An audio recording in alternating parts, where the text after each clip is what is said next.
Welcome to Northern Lights, a new online chat show focusing on football in the north and northeast of Scotland.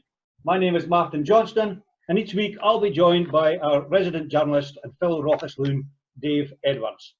Also joining Dave and I each week will be three well-known names from North football, both from the past and the present. Just a few guys reminiscing about the good old days and from time to time giving a distanced opinion on the modern game. A bit like Soccer AM meets the Antiques Roadshow. For our third show, we embrace the wonders of modern technology as we are joined by a guest live from the other side of the world. But our first guest this evening is one of the relatively new kids on the block. Strathspey Thistle only joined the Highland League in 2009, having only been formed 16 years earlier, and Donnelly McLeod has been at the helm in one form or other for their entire history. As a young man, Donnelly spent 4 years as a player with Nairn County alongside the likes of Sammy Forsyth, Harry McFadden and Ray McIntosh. Donnelly continued to play and manage for many years in the Badenoch and Strathspey League with Grantown, but in 1993 Strathspey Thistle joined the North Region Juniors, where he managed the club with success, including winning the Grill League Cup for the first time a North club had won the trophy in 98 years. In 2009, as chairman of the club, Donnelly oversaw Thistle's entry into the Scottish Highland Football League, along with Turriff United and Formartine United. Welcome, Donnelly McLeod. Thanks very much, Martin. Looking forward to the show. Great to have you, Donnelly. Thank you. Our second guest this evening is a well-travelled ex-player, Football Academy chief and internet sensation, Mark Holmes. Mark's first spell in the Highland League was with Clachnacudden, and then after a brief spell with Caley Thistle, Mark headed down under to join up with Bucky expat George Cowie in Australia. On his return from Oz, he then had spells with Falkirk and Ross County before returning to the Highland League with Forest Mechanics, Clachnacudden, Bucky Thistle and Nairn County before returning for a second spell with Mechanics. Forced to retire at 27 after a road accident, Mark turned his focus to coaching and he set up the Mark Holmes Football Academy, operating not just here in Scotland, but 4,500 miles away in Ghana. During the current lockdown, Mark has become a bit of an internet cessation with his innovative and sometimes quite bizarre solo isolation coaching drills. Welcome to the show, Mark Holmes. Thanks, Martin. It's great to be in the show. Great stuff. Our third and final guest on tonight's show was a popular Highland League striker who has made a new life for himself in New Zealand. A product of the famous Elgin Boys Club, Ronnie Dunbar first played Highland football with Lossiemouth before enjoying success with Elgin City. He then joined Forest Mechanics in 1984 for that famous Centenary League title win. Ronnie remained at Musset Park until 1992, when he joined Nairn County as a player assistant manager. After a brief spell in the juniors with Lossie United, Ronnie returned to Boroughbriggs in 1996. In 2008, Ronnie moved to Queenstown, New Zealand, where he now runs his own successful upholstery company. Welcome to Northern Lights, Ronnie Dunbar. Cheers, Martin. Thank you very much. Looking forward to this. Gentlemen, great to see everybody. I've got to say, modern technology, it's unbelievable that, you know, in this day and age, we can see and speak with somebody in the, you know, basically the other side of the world, in the remotest of locations, the middle of nowhere, in fact, obviously a complete different time zone. So I've got to say, Donnelly, how are things in Grantown and Spey? Absolutely fantastic. It's been a beautiful day here today. I think it's about 21 degrees in Grantown today, so I've been out sunning and walking my daughter's dog, and I was out with him once, and then I was out just before I came back to do this show, so it was a lovely day, and just keeping safe, Martin. Good. Just to let our viewers know, we have started, the show has been recorded tonight, Wednesday, but actually goes out on Thursday night, 24 hours later, and the reason why we've opted to have a 2 minutes past 8 start instead of an 8 o'clock start is think we were competing with the entire United Kingdom. Everybody here, Ronnie's going out on their doorstep and battering pots and pans and clapping their hands and whooping and cheering, etc. So I think, in respect to these people, to give them the opportunity to go out and cheer on the NHS and then come back in and watch the show. So hence the reason why we've got a slightly later start. Dave, good to see you again. Nice to see you, Martin. Also, one thing I'm going to mention, I'm going to throw it in. I got a note today from Jim Walker, the assistant manager at Rothes, ex-Clach, ex-Nairn County. Jim threw us a question. He said, do you think anybody on your panel tonight might know, and I don't think he knows the answer either, the oldest manager ever to have managed in Highland League football? So that's what we've got to come up with at the end of the programme to let Jim know. The old, my take on it was possibly Charlie Duncan, or possibly even Innes MacDonald at Nairn County latterly. Not sure how old Innes was compared to what Charlie was, but that would have been my two. But give us a thought, and maybe any of our viewers out there might have a thought as well, and they can let us know. Yes, usual story, guys. If you want to get in touch with us, you can contact myself through Twitter at FitByGeek. Dave, you want to give your Twitter address a plug? Oh, I think it's at Dave the Save, isn't it? Something along that lines. With obviously, it's a very apt Twitter handle. Ronnie, Dave's got. Well, say that apt, because if it was really apt, it would be Dave picking the ball out the back of the net. But it's too long. It's too long. Folks, you'll have seen in the opening credits, we now have a new association with Football Memories Scotland. Dave, would you like to enlighten the viewers as to who they are and what they are? It's a very exciting development, Martin, since we last spoke. Football Memories Scotland, it's based at Hampden Park, a place you know well. It serves the Alzheimer's Scotland Football Memories Project and aims to provide football images for reminiscence activity. Started way back in 2009, it's a 12-month project only by the Scottish Football Museum at Hampden and by members of the Scottish Football Heritage Network, in particular Falkirk FC, Aberdeen and Hibernian Historical Trusts. But such was its success that Alzheimer's Scotland has taken over the running of the Reminiscent project, with the Scottish Football Museum lending their support. Images of football can act as memory triggers for people with dementia and consist in short-term memory recall. So I think it's a wonderful thing that we are able to do to assist them, and they're delighted to have us on board, as are we to have them working with us. Yep, I think we'd spoken earlier on, Dave, about programs such as this and podcasts, etc. There are always sponsorship opportunities, etc. And we wanted to get the message across. This is an amateur show. There is very little cost, virtually zero cost, although I have to say, due to the stick I've been getting for the last 2 weeks, we have a chain of shops here, Ronnie, Home Bargains. I don't know if you've got them out in New Zealand. So no, I have heard of them. I went out and broke the budget this week and bought £12 worth of lights, which now surround my computer. So hopefully the show, when I go dark at my end, about 8 o'clock when the sun goes down on Methlick. So, but no, the whole idea was to have something, so there is no financial gain for the show or anything. It's purely to promote Football Memories Scotland, and hopefully a lot of the people that subscribe to that particular site will get the benefit of seeing the likes of this show. I'm currently speaking to someone as well with a possibility of repeating the show a couple of days later on a podcast. So if you think you're getting a waffles for the computer screen, then we can get you on the radio or when you're out for a jog as well. So it's grown arms and legs, I have to say. It's not what we expected. Having said that, Dave, I believe your glass of wine tonight is a wee bit relevant to one of our guests. Yes, Mr. R. Dunbar. It's a Sauvignon from Marlborough.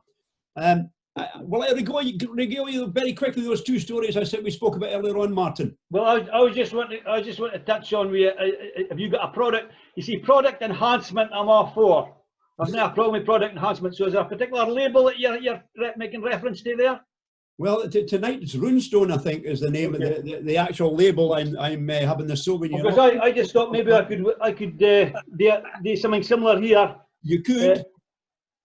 Is that your there, guys? Again? Oh, right. Glen Farkless. Glen Farkless, although obviously I'll never be allowed back in Rothes if I get caught wearing that. But for the manager at Glen Farkless Distillery, take note. No, this is for Ronnie. We're pals again now, but when Ronnie first moved across, I knew he was in New Zealand. When we were visiting our daughter who was working over there, and we were in Queenstown. Ronnie's now moved to Christchurch. We're in Queenstown overlooking this magnificent golf course. It was on a peninsula, looked magnificent. And I thought, well, Ronnie Dunbar's here. Wouldn't it be great to have a game of golf with him? But I didn't know he was in Queenstown. We're back a week and we got an email from Ronnie saying, love Queenstown. I'm a member of this wonderful golf course. I thought, you sod, Ronnie. Why did you not tell me about 3 weeks ago before we went? Never mind. We'll do it one day, Ronnie. One day, Dave. Yeah, we'll go back down there. Yeah, we'll have a game down there. Yeah, I couldn't believe that. It was just sort of a week or so after that you were there that I happened to get. I think I was looking for somebody's number. Was it Pelly's number or something like that? I sent you an email and couldn't believe you were there just prior to it. But hey, yeah, we'll get there. I think you maybe dodged a bullet there, Ronnie. Well, I have played golf before with a Martin, so I know what he's like. Did you say you had another New Zealand story, Dave? Yeah, well, it's to do with wine as well. We stayed a night in various places, and this night we went to a place called Martinborough, a small place, not far from Marlborough, I don't think. Martinborough, about 1,100 people. And the idea was there was about 7 or 8 vineyards in Martinborough, and the idea was we'd all hire a bicycle, go to a vineyard, have a little refreshment, and cycle to the next one. No need to drive, and that was the idea. Until we got there, and there was a set of golf clubs in my bedroom, and it said free to anyone who wants to have a game of golf. And I thought, well, you two girls can go on your bikes. I'm going to wait to play golf. So 3-4 hours later, I'm in the golf club in Martinborough, talking to 1 or 2 people. I bought them all a drink, and the caterers came out and they said, are you from Scotland? And I said, yeah, from Scotland. Oh, our great grandparents moved from Scotland in 1898. I think their second name was Stuart, S-T-U-A-R-T, I think it was. Moved in 1898. They started a farm in a vineyard, and we farm the land and we grow the grapes and we make our own wine. Would you like to see our photograph of us back in Scotland 6 years ago on a wee motorcycle tour we took? So they showed me the photograph and I said, you're not going to believe this, you know. That's the kirk door on the right. That's Peter Malach, the exciseman's house on the left. And the house that your great grandparents left in 1898, as I knew it as a boy, was Donald the Forsyth, the farmer's house in my hometown of Rothes. Isn't it a small world? It is. Unbelievable. Unbelievable. Unbelievable. You see, no matter where you go in the world, you'll find somebody for Rothes. Sorry, Martin, can I interrupt there? Yep. I don't know how much wine you had, Dave, but you mentioned that Marlborough and Martinborough are quite close to each other. Are they not? You must have had a few bottles because they're on different bloody islands. Oh, that's all right then. Definitely Martinborough. Definitely Martinborough. Martinborough's North Island, yeah, and Marlborough's the top of the South Island. Well, that's where it was, Martinborough. Excellent, excellent. Right, Dave, before the reference here is Donnelly started his career with Nairn County in 1967. Yeah. I know you like a bit of trivia, so the question I'm going to ask you here is, what was the significant change to the laws of the game in 1967? Would that be the substitution rule? Substitution, was it? Well, the substitution first started season 65-66. Okay, Right. but there was a significant change in 1967-68. Before it was only for injuries. After that, you could bring on, if somebody like Mark Holmes was playing not so good, you could take him off and shove on Blair Lorry, something like that. Yeah, yeah. Previously, if Holmes played in 1965, 66, or 66, 67, you had to hope that somebody clobbered him before you could get him teeing off the park. But after 1967, you can hook him. That's the first tactical substitutions. There you go, a wee bit of trivia for our viewers. Donnelly, Yep. 1967, Nairn County, even before my time, I have to say. So who was managing Nairn at the time? Who were your, I mean, we touched on some of your teammates. Yeah, the manager there at that time was Eric Geddes. He actually he stayed in Nairn, and the chairman was Tom Walls. He was the local dentist in Nairn. So Tom didn't take too much to do with the actual football side of things, but you know, obviously behind the scenes and fundraising and all stuff, he was right into that, like, you know. Player-wise, I mean, you had the likes of Charlie Kennedy and Raymond McIntosh, Jim Hosey. You mind, well, Dave will mind Jim Hosey. I can remember Jim playing keepy-ups in some of the games when we were actually playing. He played at Ross County as well, I believe. Alec Young and certainly Harry McFadden, Davy Roman, Harry McFadden, Sammy Forsyth, Andy Cadenhead, and the goalkeeper Kenny McKenzie. He was an excellent goalkeeper. They had a good bunch of lads at that time. They were a good side in there, and so it was quite difficult for me to break into the team.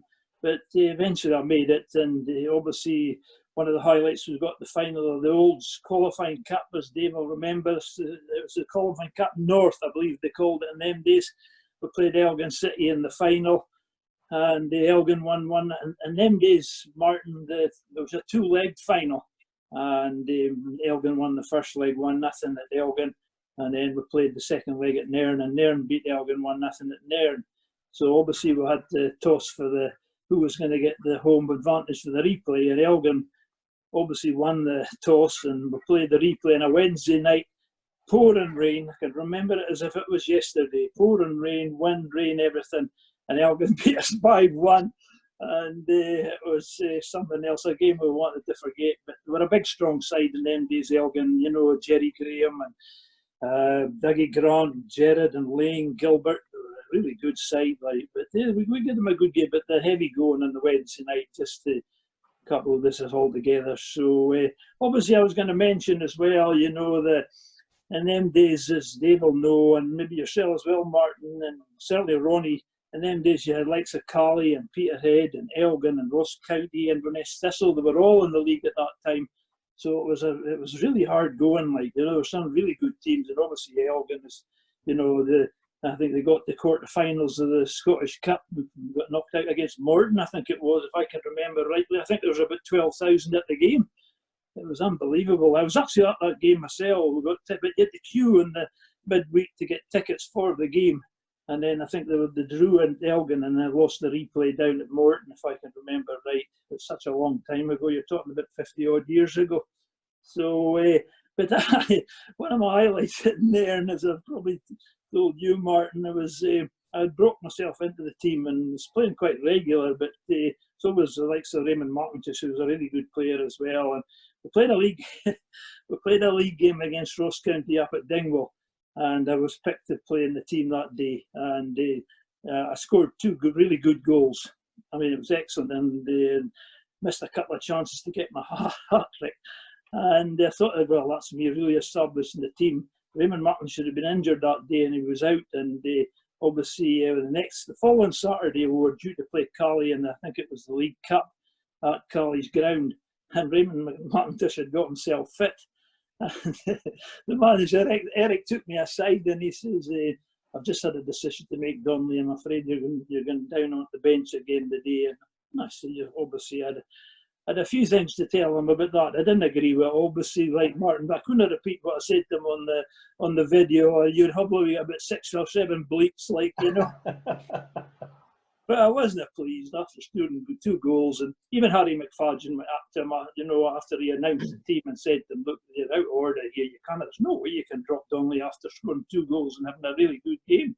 But though he made the excuse that Raymond was more experienced and he wanted him in against Carley, who was physically stronger than that. So that was a bit of a blow, and we never saw eye to eye after that with Eric, and things went a wee bit downhill. So that was one of my worst experiences, I've got to say. My father was actually at the game.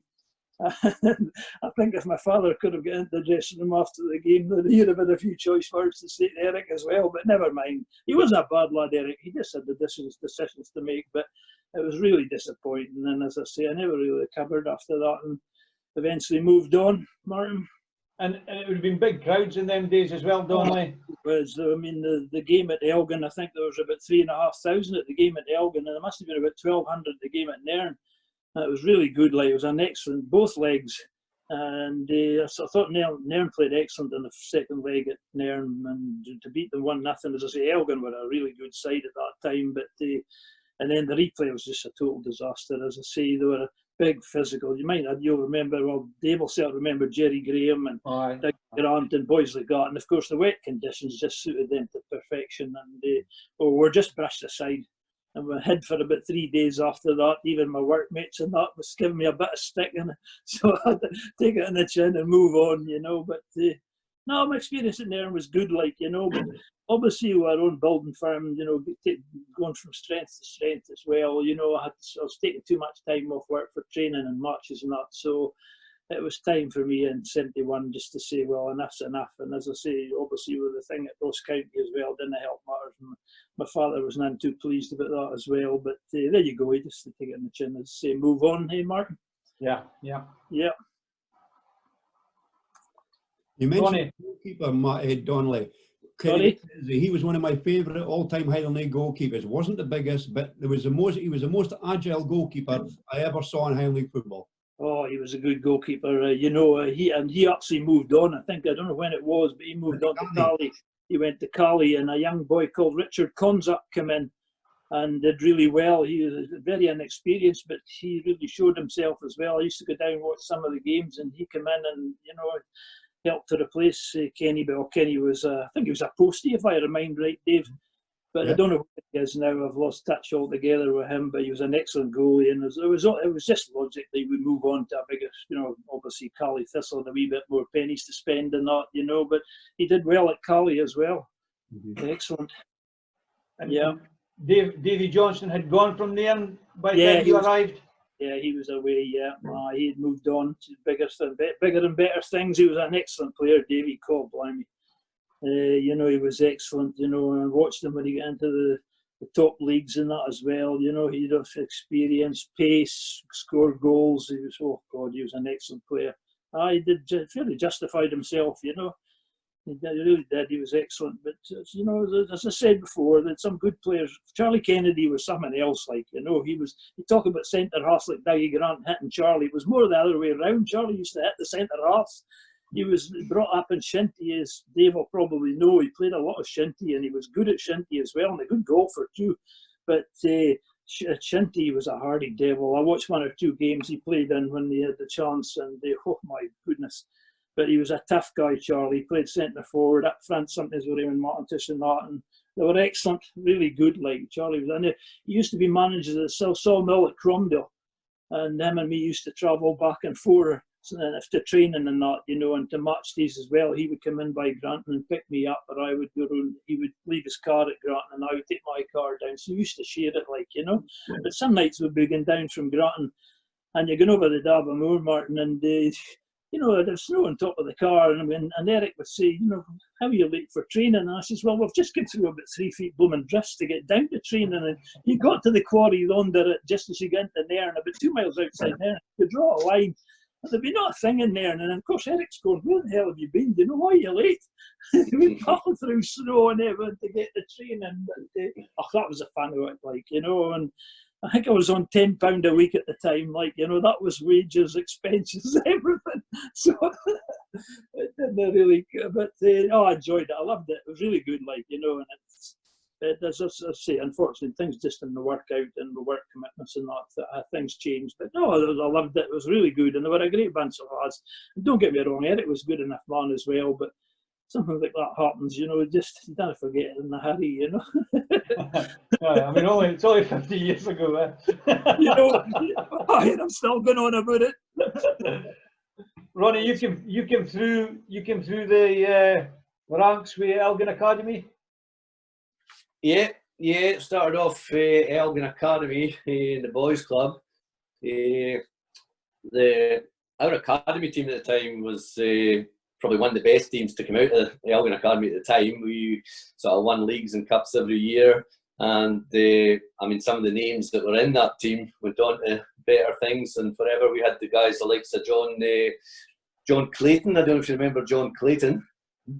John, I think he played a few games in the Highland League when he was about 15, John, I think. Then he went down to Derby and moved around. He was in Holland for a long time. John Teasdale was another one in the school team. You've probably heard of him, Neil McLennan, Niffy. Yeah. Long serving player for Elgin. He was in our school team as well, you know. So yeah, we had a really good school team, and a lot of the other guys, if they didn't make Highland League, they made at least sort of juniors or whatever, you know. So that was a good, really good school team. And Martin, there's a name for you, who was sort of helped run the team at the time. The next referee, a guy called Gordon Hines. Yeah. Remember that, man? Yeah. Gordon and his mate Frank Allen. I don't know if you ever met Frank. Frank was a Findhorn guy, obviously. But they were both teachers, and they ran the school team. And of course, Innes MacDonald was PE teacher. So he was always giving us words of wisdom or a boot up the backside or whatever when we needed it. You know, so that was good grounding at school, whatever. Then through onto the boys' club. A lot of these names again, you know, through the boys' club. You know, your Claytons, Teasdales, Neefy, guys like that. But again, certainly up Rothes Aberlour way.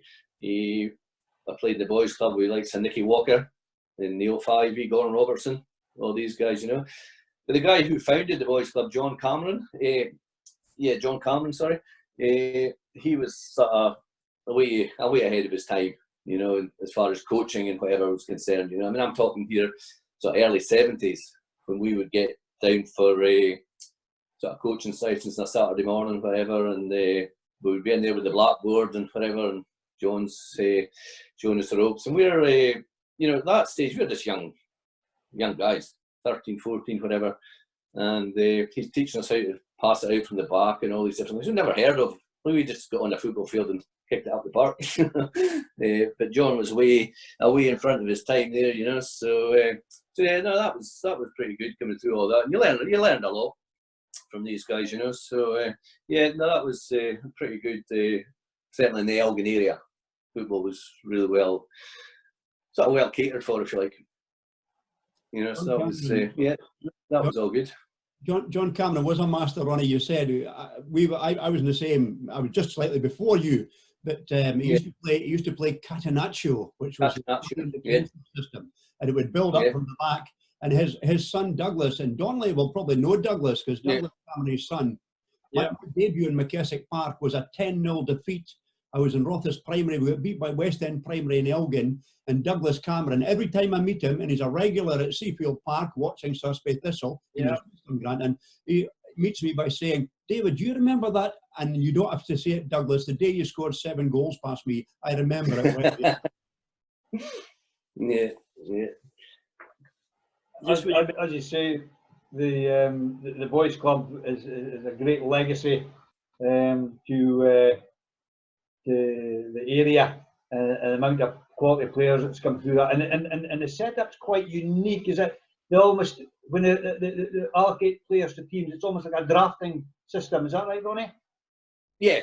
Basically, you joined up for the season, and they had obviously the different age groups and whatever, and it wasn't a matter of you know, like all the best players in one team, whatever. They were all sort of, as you say, drafted out, and they try to even it up, you know, so the teams are reasonably evenly matched, you know. So it worked pretty well. I mean, it's still going on to this day, and I think, well, Dave will probably tell you. I mean, I think it must have started maybe sort of early mid-60s, Dave. Yeah, my first season I think was about 67, 68. I missed the first season, right, in the second year, but there were managers like Jimmy George and Mr. Robertson and Arthur Milne and, you know, Jimmy George, who played for Lossiemouth forever, really, didn't he? That's right, yes. Yeah, no, if you think back to the early days, I mean, before my time, some of the players that came through there, you know, like the Robertson twins in Nairn, you know, they all came through the boys' club, and like Gary George and Pelly, you know, Pelly came through the boys' club. I would think the boys' club must be, I think, round about 1988, 89. I got this. I don't know if you can see it. Yeah, all right, yeah. Okay. Yeah, I think I've seen that. There was a tournament. Rangers and Celtic came up, played a tournament at Morriston, and it was a knockout. I'll tell you what year it was. It was a year, I think, Celtic played Dundee United in the Scottish Cup final. It was the two teams that progressed to the final at Borough in the Boys Club tournament was Celtic and Dundee United. All right, yeah. But my memory from the tournament was that, like most of these things, there was two games on at one time, and I had Inverness against somebody on one of the pitches, and there was three folk watching my game, and the adjoining pitch, Gordon Logan was refereeing Rangers versus Celtic, and there was about 2,500 folk watching this game. Or certainly felt like 2,500 round the wee pitch, but basically I had two coaches and a sponge man watching my game. But it was a fantastic tournament as well. But Elgin City Boys Club is well thought of around the world. Yeah. No, they did really well there, the Boys Club. Did you play Boys Club, Dave? I did, yeah. I played, I was in a chap called Neil Cruikshanks kept me out of the select team for the first couple of years. But then I got in the select team and we played Celtic Boys Club up at Borough on a hot summer's afternoon. They beat us 2-0 and a chap called George McCluskey scored one and a chap called John Halpin scored the other one, and Celtic beat us 2-0. There was a huge crowd, about 2,000-3,000 at Borough that day. But they were great days with the Elgin Boys Club. Later on, they used to go on tour every year to America, but the furthest we got was East Kilbride. Maybe a better move, I think. Ronnie, you obviously had a season toughening up in the Elgin Sunday League. That must have been an experience. Yeah, well, it was a good experience, obviously, because I mean we were young guys, you know, like I don't know, 14, 15 years old, and you're playing against like grown men, you know, and you did sort of learn to toughen up a wee bit because these guys didn't mess about, you know. They probably had 2 or 3 pints before the game, you know. But it did toughen you up, and you got a bit streetwise to it and whatever. So you learned a lot from that as well. And yeah, again, that was down at Lossy.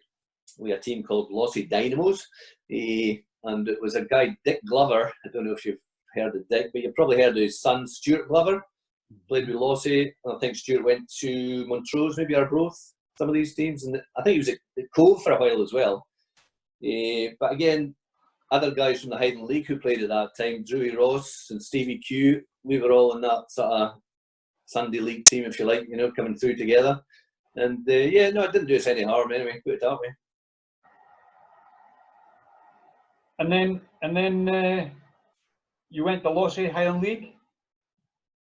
Yeah, well, what happened there was because we were playing obviously an Elgin boy down at Lossy, and Bobby Wilson had taken over at Lossy by that time, and he just invited myself and a few other young guys to start training with Lossy, and yeah, stayed there for probably a season, just training. I had a few sub games. That was only like 15. I remember one time I played for the school in the morning, and I was sub for Lossy in the afternoon. I think I got maybe 10 minutes or something.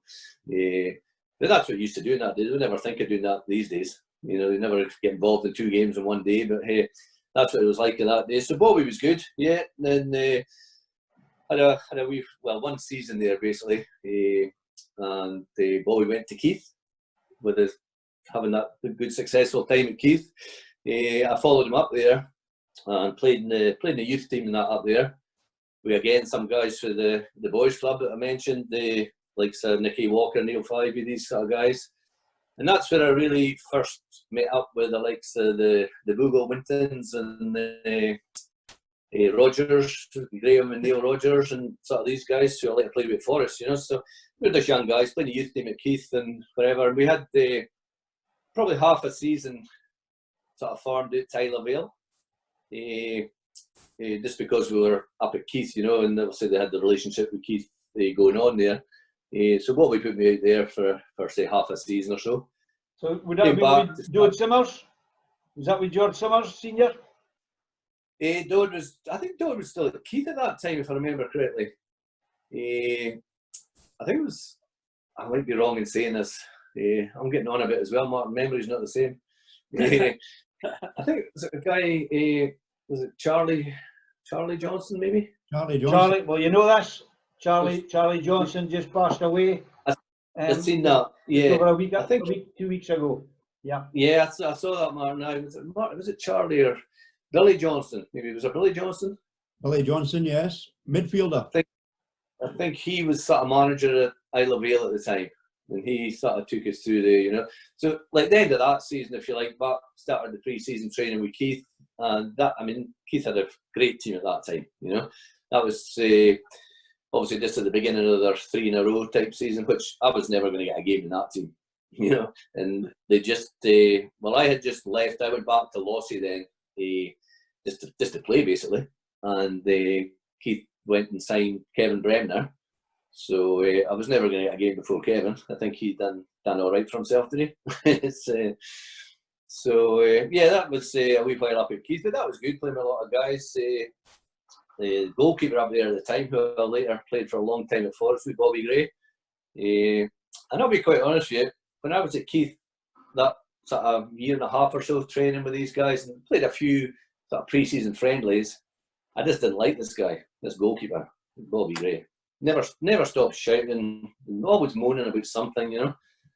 Then a few years later, the boy signs for Forest, and I'm thinking, oh Jesus, here we go again. You know, we'll get this guy. But yeah, to this day, now we've been good mates with Bobby. You know, so, I saw a different side to him when we were actually sort of long-term teammates. In fact, my mother passed away there last year, October last year, and one of the first guys to call me was Bobby. You know, so from that first sort of meetings, what I probably didn't really take to him, if you like.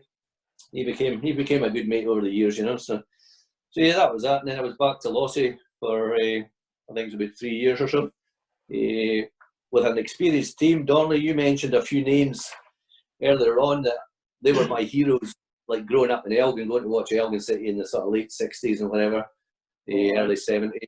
And when I did go to Lossy, I ended up playing with Jerry Graham and George Gilbert, who, like, they were superstars in my eyes as a kid, you know. So that was great players, you know. And a few older ones, names that you'll probably remember, who also came to Lossy at the time. Johnny Cowie, great goal scorer with Thistle in his day. Spencer Lyon, that's a name now, eh? Oh, what a happy chap he is. Yeah. But, you know, I mean, I was only like still 16, 17 at this stage, and I'm mixing with these guys. Real experience. They're all at the end of their playing days, if you like, but real experienced guys. They knew their way about the football pitch, and they kept you right, you know. And I was lucky in a way as a youngster, like, before even playing football. Obviously going to Barrabriggs as a young lad. I lived like 5 minutes from Barrabriggs, you know, so it was just sort of down the hill. I'm at Barrabriggs. But my father's boss, was Dougal Grant, you know. Well, Dougal and his father, old Alistair. So I was at my dad's work quite, you know, maybe 4 or 5 years old, and I'm meeting Dougal Grant, you know, like, Jesus, I'm in heaven. These guys. I mean, Dougal would take me down occasionally to Barrabriggs, and you would get introduced to these players, you know. Jesus, I was home recently there, and I've got a box of all my sort of football stuff and whatever, scrapbooks that were like my mother kept for me, obviously. But I found an autograph book that was also signed at the time when I was just a kid through Dougal Grant, and you've got all the names, you know, Jerry Graham, Geordie Gilbert, Davy Lottie, Jimmy Gerrard, Gordon Lane, you know, just great names, you know. So yeah, so now that was pretty good. The wee spell at Lossy, well, I say wee spell, it was 3 years, but we were always the beaten boys, if you like. We were always bottom or second bottom in the league.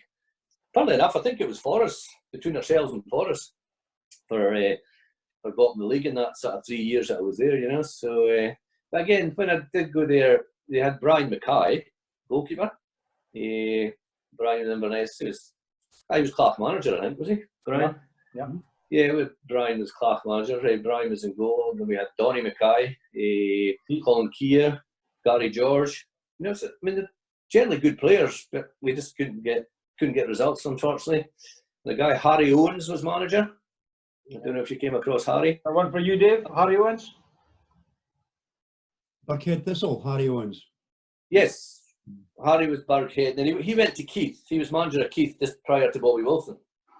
Yeah, Harry Owens was manager at Lossy at the time, so he took me back. And yeah, I mean, I scored a few goals for a team that was getting beat, like probably 9 weeks out of 10. I think I was getting like between 15 and 20 goals a season, which wasn't too bad for a team in that situation, you know. But yeah, no, it was good times. And like, okay, the football results weren't the best, but the camaraderie and the fun times that we had, you know, it was just, you can't replace that. You know, we had away trips, away to Brora. I mean, that was a whole day at that time, no bridges or anything, you know. So you're away at like maybe 7:30 in the morning, and well, probably I wasn't married at that time, but yeah, if I was, my wife would have thought it was about Tuesday before we got home, you know. But that's another. Holmesy, welcome to the show. Thanks, Martin.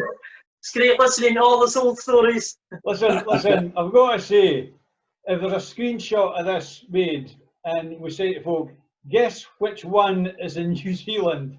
So, you look like you're in an episode of You think it was Dave Edwards. Home and Away. Holmesy, the start of your career was a bit different from these two seasoned campaigners, let's say, in respect that you came through as you were the youth team at Inverness Thistle. Well, what happened, Martin, was I started with Street League, so that was like the Inverness, just the leagues for the young boys. Yeah. Then I progressed from the Street League to the Youth League, and then from the Youth League, I was just training at Thistle. I wasn't signed to Thistle, but I was training like the first team be training, and I was just a young kid, and I'd be running around the park. And then the older players, they'd be saying, "Slow down, boys, slow down. You're making us look bad," because I was quite quick. You know, so they'd all be shouting at me, "Slow down, you know. But I wasn't signed with them. But I mean, I was around some very good players then. You know, they were like my heroes just as a kid. You know, like John Bain, Bino, you know, Colin Mitchell was breaking through, Jim Calder, Davy Milroy, all these sort of guys. You know, so it was just great just to be around the place. You know. I mean, there's been a few pictures of Old Kings Mills going up on social media this week through some of the Facebook sites, etc. It was always my favourite ground, Kings Mills. It was like a real old-fashioned football stadium. Dave, you any happy memories at Kings Mills? It was an amazing ground, Kings Mills. It was a really nice ground, and probably the biggest stand, I think, possibly in Highland League football at that time. And the main memory is walking into Kings Mills, and the first thing you see, or the first person you see, is Jock MacDonald. And of course, Jock always asked you in for a dram, and of course, I was always going to be driving, so I never ever had a dram from Jock MacDonald. But I think if you ever were in the boardroom at Kings Mills, you'd do well to crawl out of there after the game, because Jock MacDonald was such a legendary character. It's funny the things you remember, because I was saying when we used to come in the main door at Kings Mills to go to the referee's changing room. It was the first door on the right, and you had to go up a step to get into the dressing room. The boardroom was the first door on the left, and you had to go down a step to go into the boardroom. And I think over the years, there's a lot of folk had real difficulty negotiating that one step to get out of the boardroom after the game. And what I recall most with Jock was, and because he had a great affinity to Speyside, I think Jock's wife came from Aberlour. Would that be right? Is that right, Dave? I think so. Yes, you're definitely Speyside. I think Jock stayed in Rothes at one time. He was big pals with Ernie Sherritt, Jock MacDonald. He stayed at Craig Cottages, which are no longer there, but it's I think two or four distillery houses at the back of Rothes up in a hillside at one time.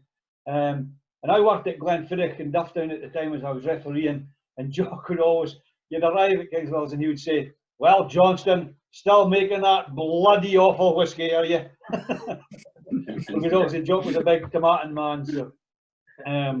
So Holmesy, you go to Clach as your first club.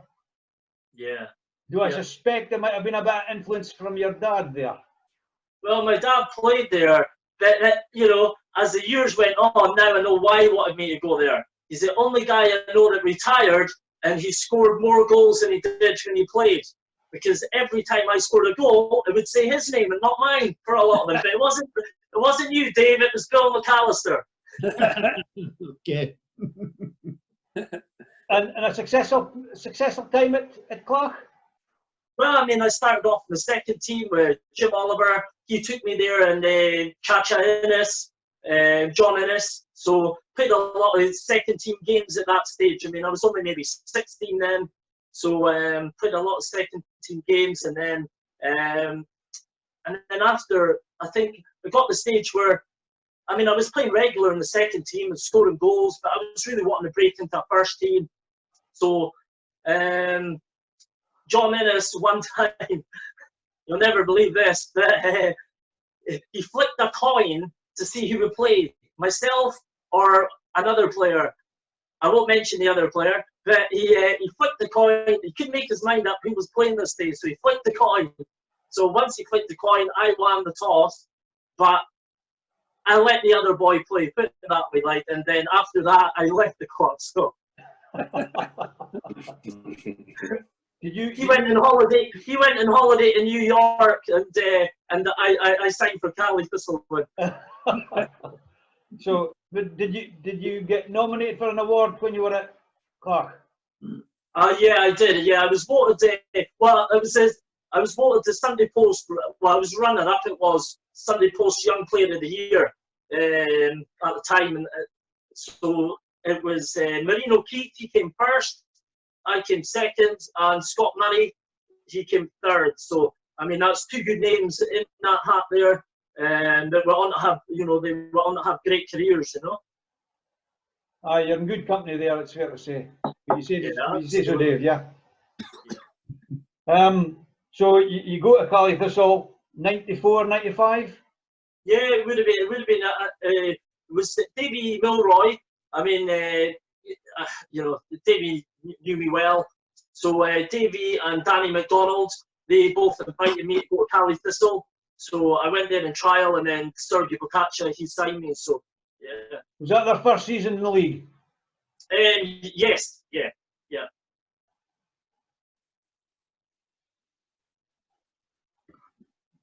Donnelly,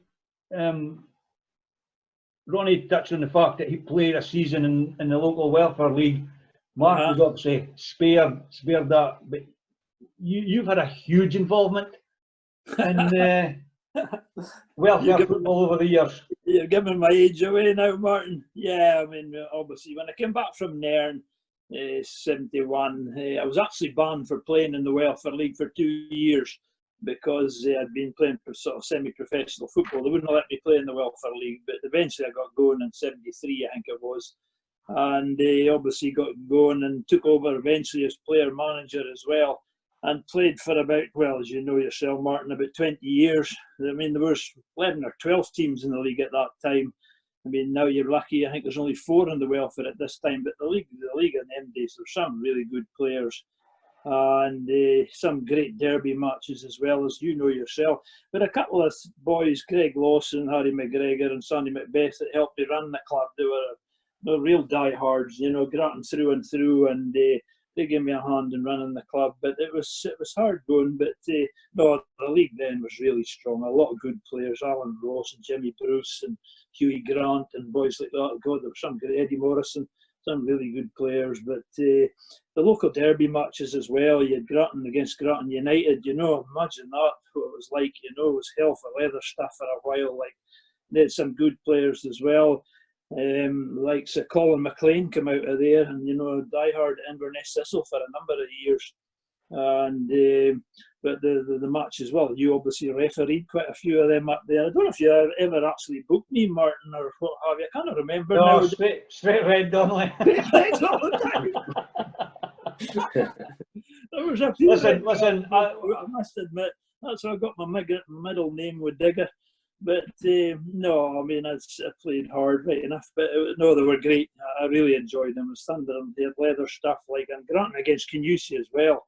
I mean, you had all the Shinty boys, international players playing the Canusi Shinty football team in the summer, like when they were allowed, you know. And there's some great matches there as well. And Canusi against Newton Moore, used to get some of them. You can imagine what that was like, you know, with the Shinty rivalry as well. The football matches was, you're guaranteed to get ordinary offs in that games. Like, it was just, well, you'll know yourself, Martin. You've probably refereed a few of them, but no, it was the league was really strong then, and that's a disappointing thing a wee bit with these times, Martin. You know, with the likes of the high school in Grantown, you know, 400 odd pupils in high school. Can you see 400 odd pupils, and yet there's no league teams, no football in both schools. You know, it's really disappointing. But back in that time, it was fantastic. The welfare league was really strong, and you know, you had boys that came out of that like Freddie and Bobby Neal. You know, Freddie went to Cali and Bobby at Thistle. As I mentioned before, Colin McLean and Inverness Thistle played for years for them. And of course, the one and only sitting on top of the bar, Jim Calder, like, you know, what a character he was, for God's sake. I mean, everybody knows his history in the game with Cali as well. But, you know, Jimmy started at Inverness Thistle, Callum Donaldson, and was another one, a good goalkeeper, Dave Edwards. I remember him playing for Nairn. Charlie Kennedy, as I mentioned before, he played in the Welfare League here as well when he popped in with Nairn, you know, for years, a real stalwart with Cardbridge. So the leagues was really strong then. Probably, in hindsight, that would have been maybe the time we should have been into Highland League. But well, you know, hindsight's a great thing. Whenever the opportunity wasn't there at that time, Martin. But oh no, the league was really strong then. And then obviously my own grandson, he's come out of the league there, the welfare, and down at Cali Thistle. James McShane, he's been down there. He was down there at Cali for 4 years, but he was actually in the same team as Liam Polworth and Ryan Christie.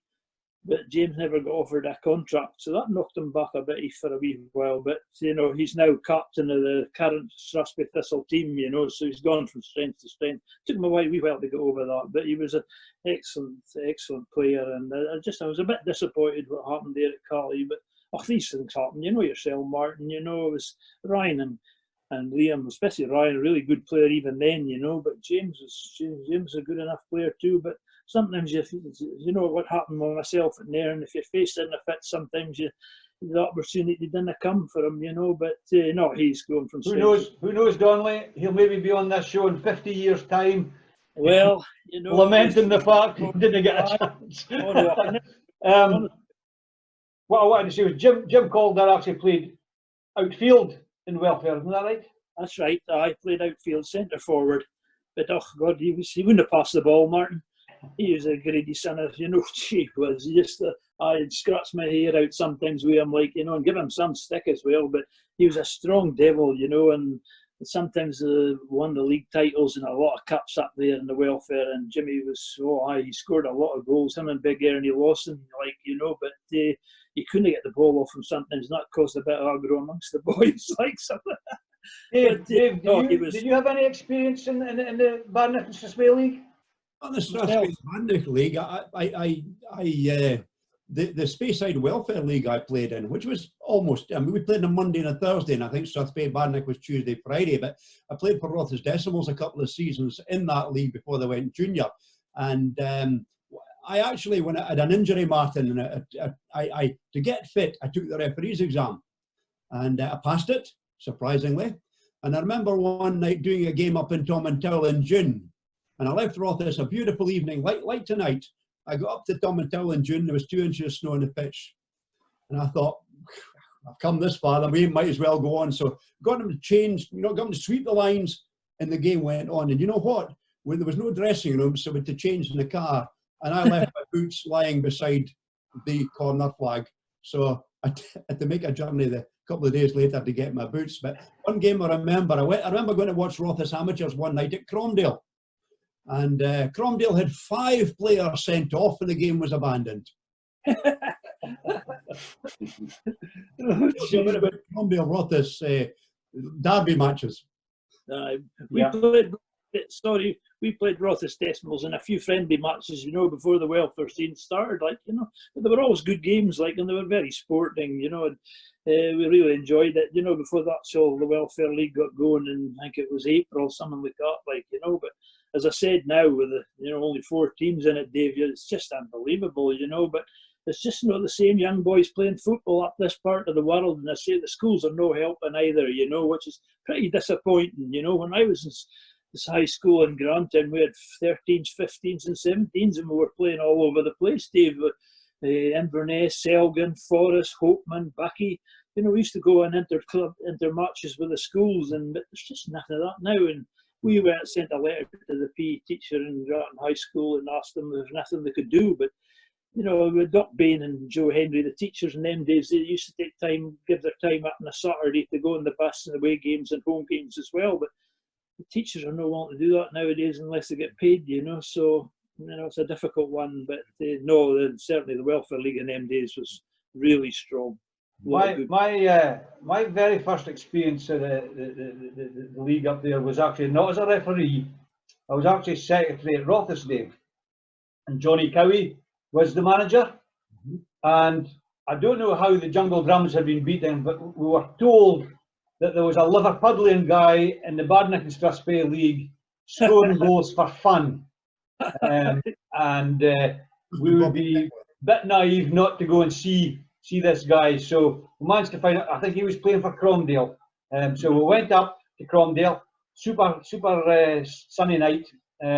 Johnny Cowie thought I was taking him to the ends of the earth, I think, once we got past Abalawa. And we go, and this guy had a tremendous, he could hold up the ball. He couldn't get the ball off. His ability to hold up the ball was absolutely phenomenal. And he was laying balls off, and he's scoring goals with his head or whatever. And this is Bobby Beckwith. And unfortunately, we went to see him probably 20 years and 15 stone too late. What a terrific player. I would have liked to have seen him in his day. Yeah, he was a good player, Martin, and he still comes to all our home games. He's a good supporter of the club, Bobby, and he was, as you say, he had put on a bit of weight by then, but oh no, to hold the ball up, he was link play and that, he was fantastic, really good. Well, to be perfectly honest, you know, we came away from the games and Johnny was going, no. But maybe, you know, look at how it was at Rothes, Dave, at one point on a Friday night, you'd be phoning around, I've only got 9 for tomorrow. So he'd have been a good shout, he'd have been a good guy to have on your bench. But that was before my refereeing. Obviously, I got involved as a referee. It was a good league to go because nobody knew who you were. So it was an opportunity for you. I didn't know the players, etc. But the standard, the quality was phenomenal. Really, really. And what I liked about it in the summertime was you went in a Tuesday night, a Friday night, it was baking hot. Really, you know, most nights it was really summertime, really warm. Going to like a Boagarden, Carbridge, Neffy Bridge, and you touched on the Canusi guys, Dallas Young, Davy Anderson, Davy Borthwick, phenomenal.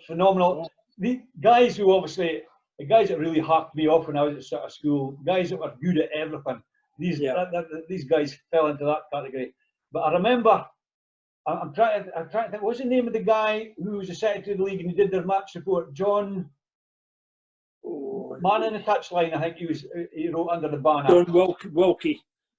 I can't remember his name, but anyway, I got asked to referee Canusi versus Newton Moore. So this was on the, you get the appointment on the Tuesday or whatever. I did my game on the Tuesday night. He was at my game on the Tuesday night, and he says, "Are you still okay to do the game on Friday?" I said, I wrote my slip and sent it back to you. He says, no, I just wanted to make sure. And then he phones me on the Thursday night. He says, "You still okay to do the game tomorrow night?" And I says, I've already told you, John McAlpine. That was the guy's name. John McAlpine, you're right. Yeah. He says, I says, "I've already told you twice. I'm doing the game. What's the problem?" He says, "Oh well, quite often when Friday night begins to appear, the referee have been appointed to Canusi Newton Moore. quite often they call off on the Thursday night. They have second thoughts about it.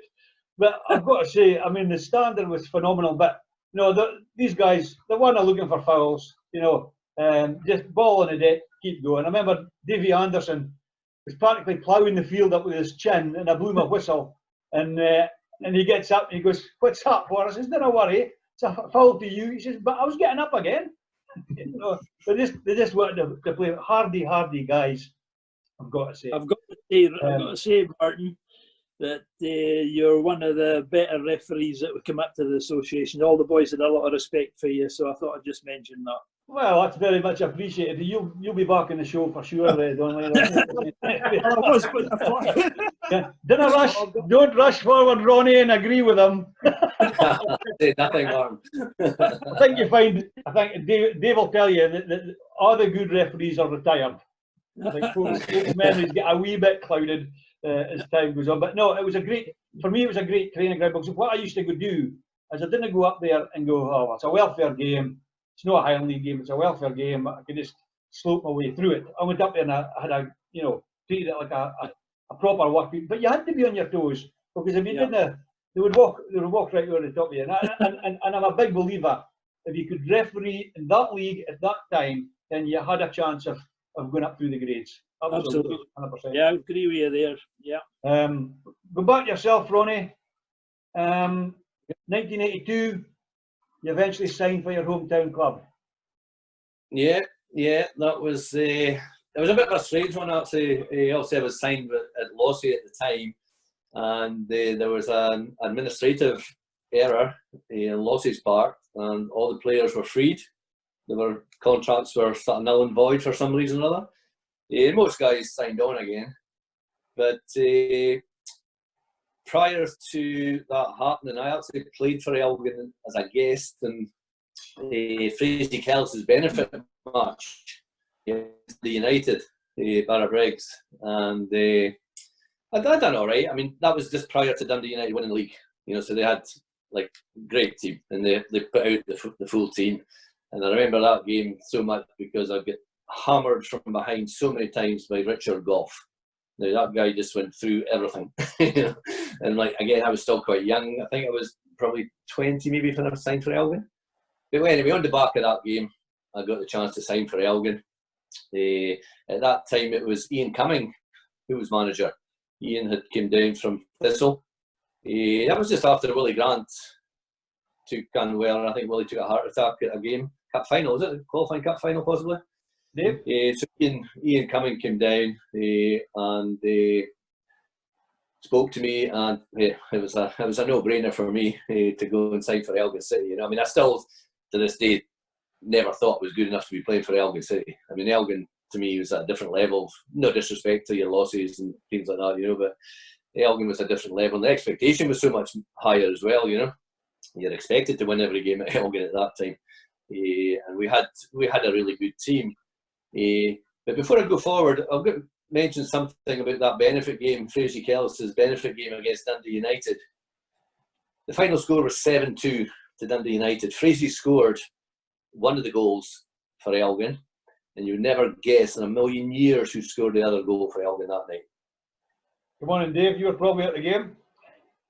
Were you there, Dave? I don't think I was, Ronnie. I don't think so. It would have been this at the start of the '82 season, probably, or maybe the end of the season prior to that. But as I say, you would never guess, Dave. So I'll just tell you. You've got me. Well, would it have been the goalkeeper? I'm trying to think who was Elgin goalkeeper at that time. No, a million miles off the mark. Wasn't it you then? It was a bit of a Cali legend who was guesting that night with Peter Corbett. Oh wow! Peter Corbett scored for Elgin City. Remember that one? Yeah. Well, that would have been a Cuban buster. Yeah, you never picked that one, eh? Yeah, but yeah, that was me getting to Elgin eventually. As I say, Ian Cumming came down from Inverness, Thistle, and he brought a lot of guys with him. Big Billy Bremner, centre half.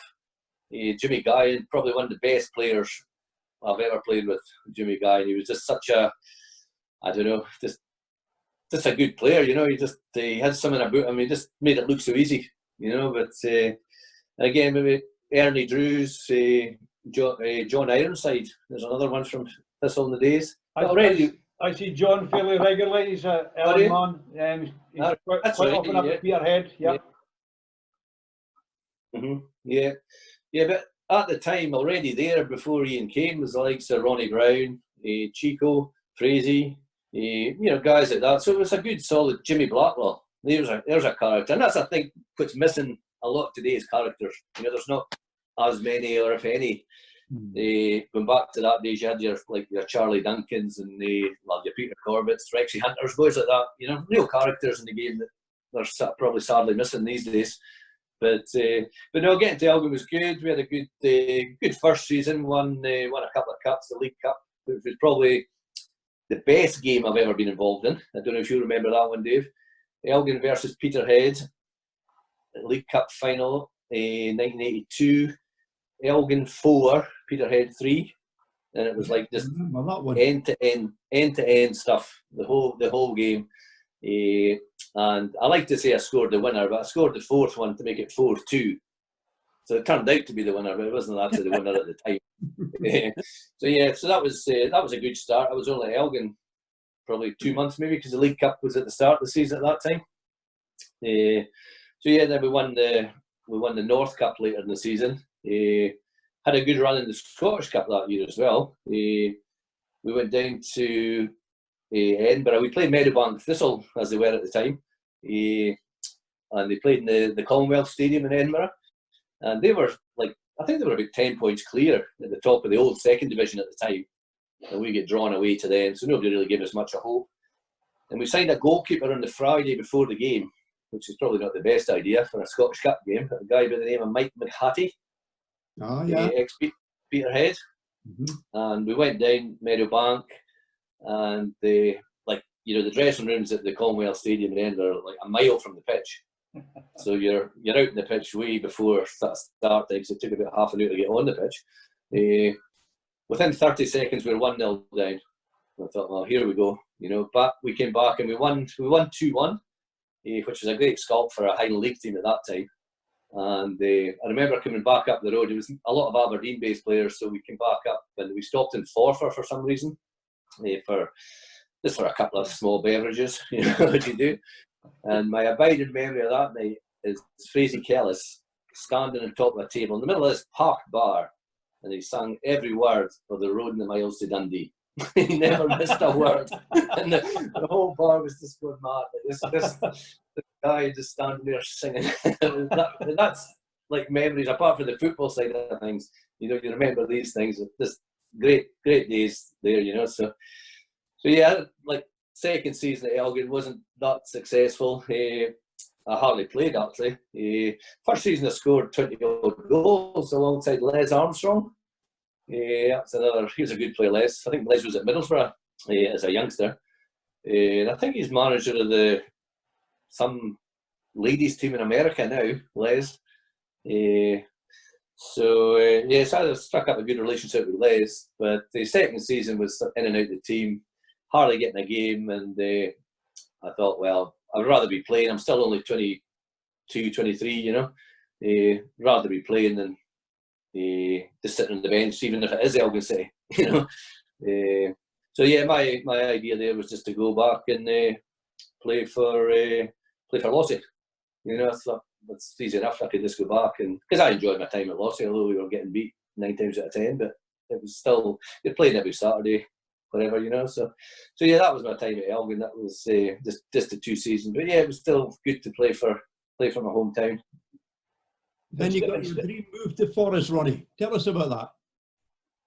Well, the move to Forest was a bit of a strange one. I mean, fortunately, it turned out for the best for me, because as I said there, the time at Elgin was more or less up. I knew, you know, it's time to move on type thing. Just go back to Lossy and play. And it was more or less, I spoke to Ian Cumming, and more or less decided I was just going to go, you know. And he said to me, he said, well, we've had a phone call from Forest Mechanics, they're interested, you know. And I remember my first impression, I'm not going to Forest, you know, I'm not interested, right? You know, I'm just going to go back to Lossy, it's fine and handy, although Forest is not a million miles away. So that was that. So Forest persisted, And I agreed to speak to Harry McFadden. So Harry came through, and we're in the boardroom at Elgin City. I was sitting waiting for him coming in, and I can still see him to this day. And you guys will remember Harry from days gone by. He was a bald guy with long hair, if that makes sense. And I'm looking at this guy and I'm thinking, I played against him, but I didn't really know him, But I'm just looking at this bald head with the long sides and whatever. Okay, what we got here? So I sat down and spoke to Harry a wee bit, and I said, leave it with me. I'll have a wee think about it. Alec Gordon came in the scene. Remember Alec, who was like Harry's assistant manager at the time? Alec phoned me a couple of times. I knew Alec reasonably well, and I agreed to go through to training, do a bit of pre-season training with Forrest, and I was welcomed in. Even for an Elgin guy in Forrest, I was made quite welcome, which is not always the case. But I met all the guys at that time: Davy McIntosh, late Donny McCulloch, Raymond Cardinal. Raymond was at Forrest at the time, and of course a few of my mates who had played with prior, like Boogle Winton, the Roger brother. Well, certainly Graham was there. Neil came later. So I knew a lot of the guys, and my best mate to this day, Graham Cameron, Graham Soapy Cameron, whose son plays for Elgin now, Brian. And that was the start of good things. There's one great story about Soapy. It's just a short story, a little bit long. Soapy and I were quite similar in sort of, look and build and whatever you like. We were both tall and slim at that time. And dark hair, but a bit of tosh going on, in the 80s there. And the people used to mistake us from time to time, So years afterwards, we were at a game at Forest, watching this game, and we went upstairs into the bar at half time, and we're looking at the old photographs, And for the Forest guys who are going to watch this, hopefully, they'll know this name. There was a great supporter at the time, a guy called Johnny Brewster. Johnny, a real Forest, a Forest boy, through and through. Great Forest Mechanics supporter. I used to go and take photographs of games and all the rest of it. So we were looking at these old photographs in the bar at Mossett Park, and Johnny came across. But he didn't recognise us. Obviously we were a bit older and whatever. He didn't recognise us, and we were looking at the league-winning team in this photograph, and Johnny's going, "Oh, there's Bobby Gray, and there's Jerry Davidson," and like me trying to be smart, I pointed at like Big Soapy in the photograph, and I said to Johnny, I said, "Who's that ugly bugger there?" He says, "I think that's Ronnie Dunbar." I wasn't expecting that answer. Certainly backfiring, yeah. Definitely. But a good time at Forest, obviously, with the getting there. Within 2 months again at Forest, we won the League Cup. And that was my first game back at Elgin, funnily enough. We beat Bucky in the final of that game, and fortunately managed to score the winner in that one, which was always a wee feather in the cap. But now we just went on to better and better things at Forest. We had about probably 4 or 5 years when we won quite a lot of trophies between North Cups, League Cups, Inverness Cups, and then obviously the league. I think Dave mentioned earlier, maybe it was at yourself, Martin, that we won the league in '84, centenary year. It was actually '86 we won the league. We won the League Cup in '84, which was the centenary year. And the League Cup, that was a game we had goalkeeping problems. You probably remember that story. Yeah. We signed up a young guy for one game to play in the cup final.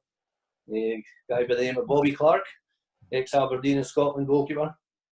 And he done his proud that day, Bobby. He just came out of retirement for the one game, and I remember he had one really good save in the second half. The goal won the game at the end of the day, but that save done as much to win the game as anything, because I'll be quite honest, Bucky just hammered us in the second half.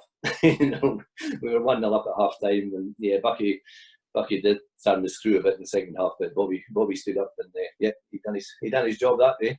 So that's good, good memories of the start of my time at Forest, and obviously a few cups.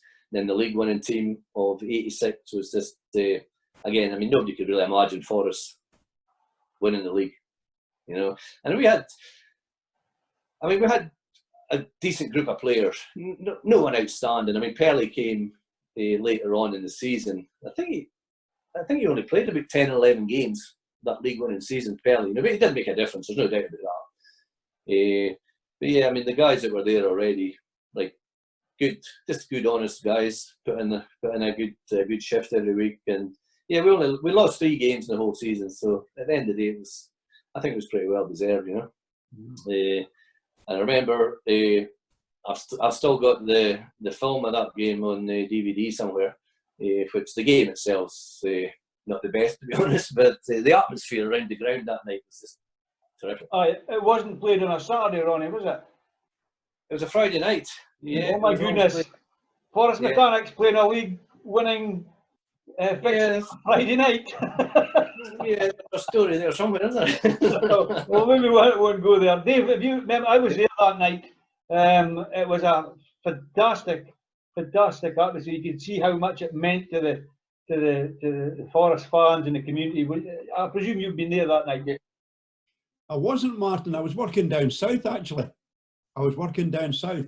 But I was keeping tabs on what was happening, and it really was a really good Forest Mechanics team at that time. I remember the Bobby Clark playing in that cup final. Did Bobby not give his medal away, Ronnie? I think he did, didn't he? I think you're right, yeah. If memory serves me correct, I think he did. Yeah, I'm pretty sure. I remember that night back into Forest, like it was always a Carlton hotel at that time we used to go to. And we were up, obviously, celebrating, having a few small shandies and whatever, you know. And Bobby was on the Guinness, Bobby Clark, and he was like a pencil, you know. There was no meat about him at all. And I think he was nearly 40 by that time, but still fit as a fiddle. And he drank pints of Guinness the whole night, you know, and you would never have known he'd had a drink, you know. And I remember they had a big buffet and everything on for the guys. And Peter Simpson, who sort of was the owner of the Carlton Hotel at the time, he came through and asked Bobby if he would like to come through and have, you know, a proper meal rather than just the sandwiches and whatever we had. And Bobby says, no chance of that. He says, I'm one of the boys today. If the guys are having sandwiches, I'm having sandwiches. You know, so he just became part of the boys for that day. Right. You know, so yeah, a really decent guy. Like, yeah. He was my boyhood hero. He's still my hero. Martin, we'll maybe have to get our socks on and get a hold of Bobby Clark, because he has played Highland League football and he's just moved back to Lossiemouth from America. Okay, that's your homework then, Dave. Holmesy, you leave Cali Thistle and you head to neighbours off to Australia. How did that come about? It was through George Cowie. That'd be a man from your neck of the woods. Yeah, so I mean, George, he was at West Ham and Hearts and Dunfermline. So George had seen me playing, and he had a friend out in Australia, and they invited me out there to play for a club called Newmarket. So Newmarket, they played in the 3rd division at the time out there. So I played games with them, signed for them, played games, and we won the league. But you didn't stay there, did you? No, I never. After then, Frank Farina, he played with Barouge and Barry, and he ended up being the Australian international manager later on, but he was the manager of the Brisbane Strikers. So I went to the Brisbane Strikers, but then I had visa problems, so I had to come back after that. Oh, you're saying you didn't have a visa? No, I had a visa.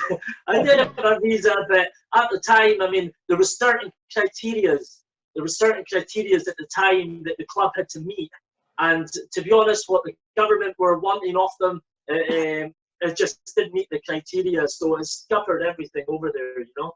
Yeah. But I mean, it was a big club. I mean, the club played, you know, a stadium 52,000, 7 internationals in the team. So I mean, you know, it was a good standard, you know, that I was playing at.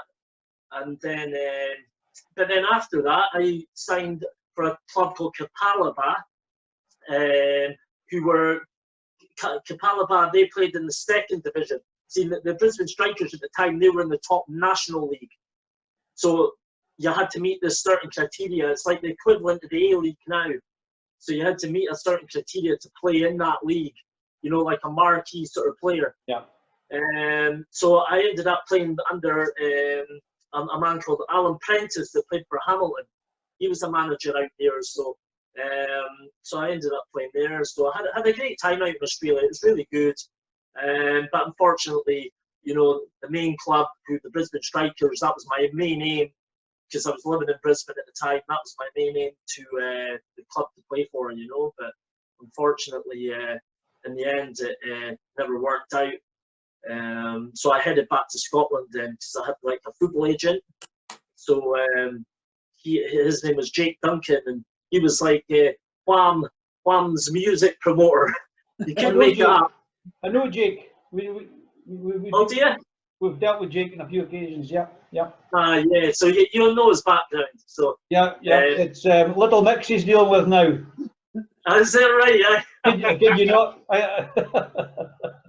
But I mean, you know, Jake's worked with Ozzy Osbourne and all the, you know, greats. So he's quite a character, you know. So Jake was representing me, and no, we had a good time on the road.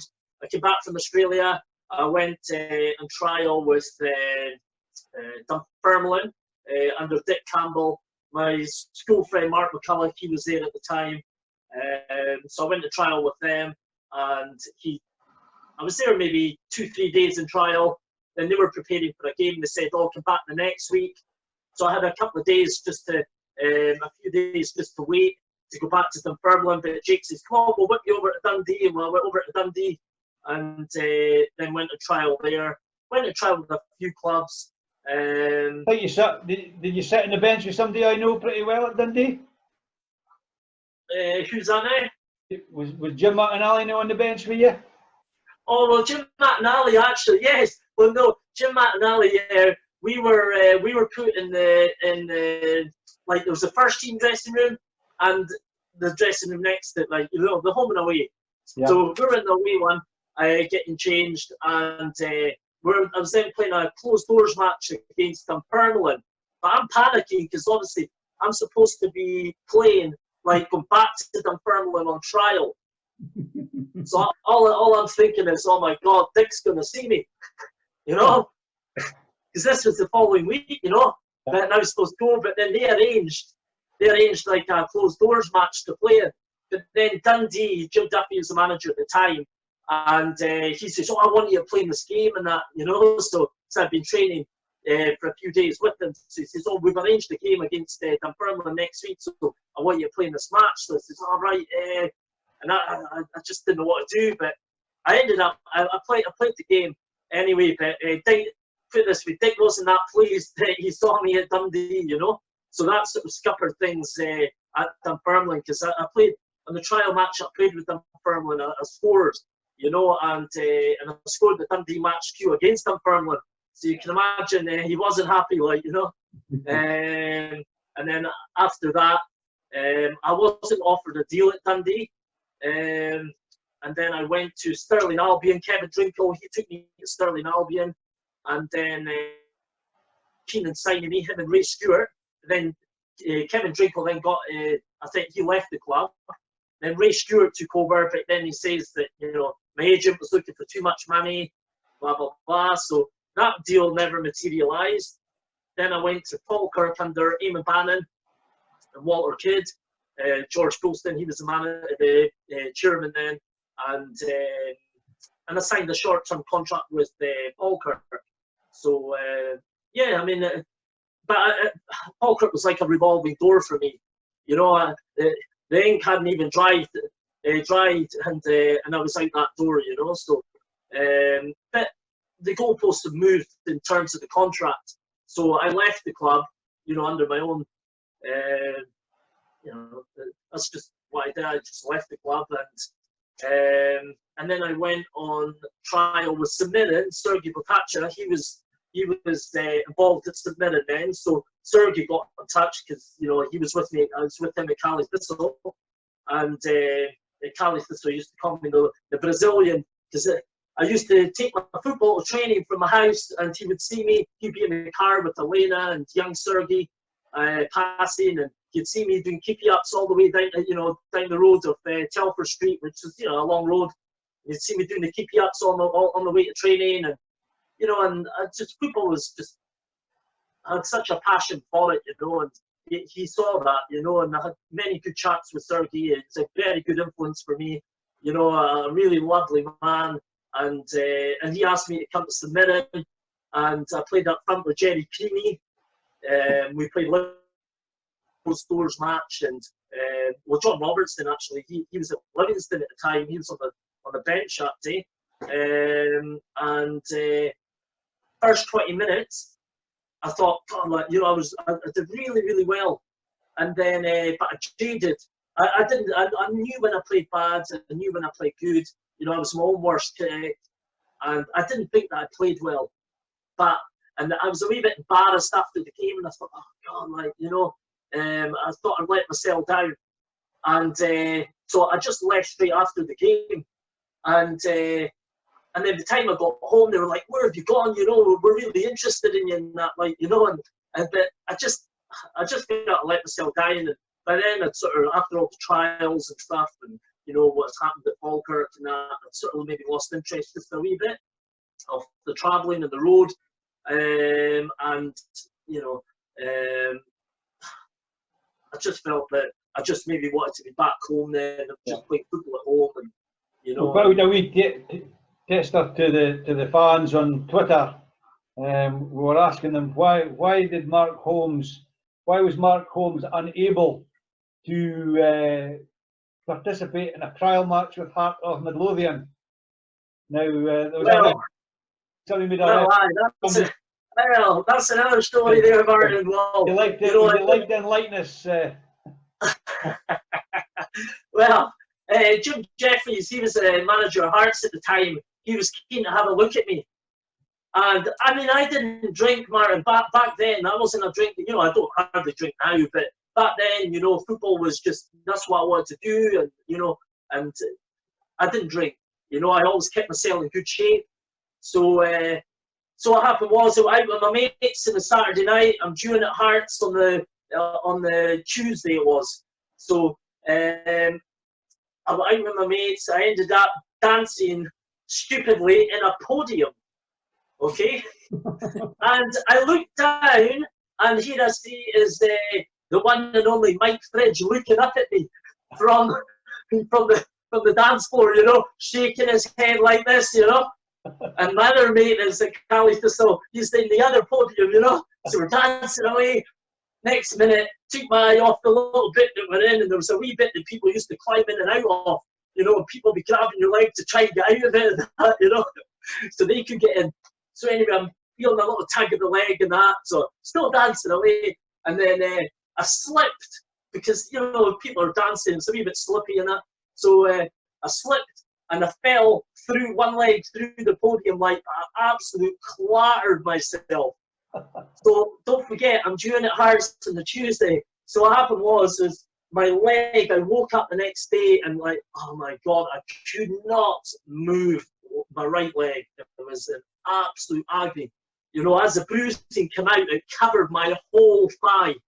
I mean, like, my thighs were like a corner flag anyway, but this bruise was just, it covered my whole thigh, and there's no way that I could have gone in that trial, and then I think Jim Jeffries, he got someone else in trial, and I think they signed whoever it was at the time, but that was a chance gone, Yep. Stupid. Now, Dave, he then comes back north, and who does he sign for? Who signs him? Well, this man has cropped up in each of our editions, and it's the legendary Tatty, Neil Cooper, God rest his soul, the late great Neil Cooper. You must have a story about Tatty, Mark. Neil, Neil was a great character, and I got on really well with Neil. I mean, he came to my house, he's sitting in the living room, he's wanting to sign me and that, and then my mum walks in, and I saw him looking like that, my mum is quite a good looking woman, so he's like that, and then as he went, so had a chat with my mum, everything happy, signed the contract, then went out the door, and as I'm leaving out the door, he turns around and says, I tell you what, I've made the right decision signing you, son. Your mum's all right, yeah? Yeah. And, you know, but, it was just banter. It was just banter, like, you know, it was just, you know, and, but that's the type you know, you know, he was a character, and I love characters as well, you know, so, you know, he was like a really good guy, and, you know, I mean, I didn't play many games under Neil Cooper, you know, I was in the first team set up, you know, but I mean, there was good players there at the time as well, you know, and by then, you know, I mean, I wouldn't say that I'd lost interest in football, but, you know, a wee bit of passion that had probably left me by the time I got to Ross County, and I think, I mean, you know, there was great guys there. Stephen Ferguson, he was there at the time. Jerry Farrell, you know, Julian Broadell, you know, there were some very good players there at the time, you know. And I mean, you know, the crack was always good. You know, if you missed a shot, you wouldn't get away with it now. But you know, they say, right, drop them, and you would have to run the length of the park and back up. You know, you'd have to streak or whatever. That's just the way things were back then. You know, it was banter. It was great crack. You know, it was really good. You know, and he was a great guy. God rest his soul. You know, he really was. I think we're going to be hard pushed, Dave, to get through how many shows we end up having without a Neil Cooper story. I think it's going to be a trademark of the programme that everybody or somebody that's on the show every week is going to have a tatty story. Donnelly, I'm going to go back to yourself now. Yep. 1993, formation of Strathspey Thistle. You go into junior ranks. How did that all come about? What was the thinking behind it?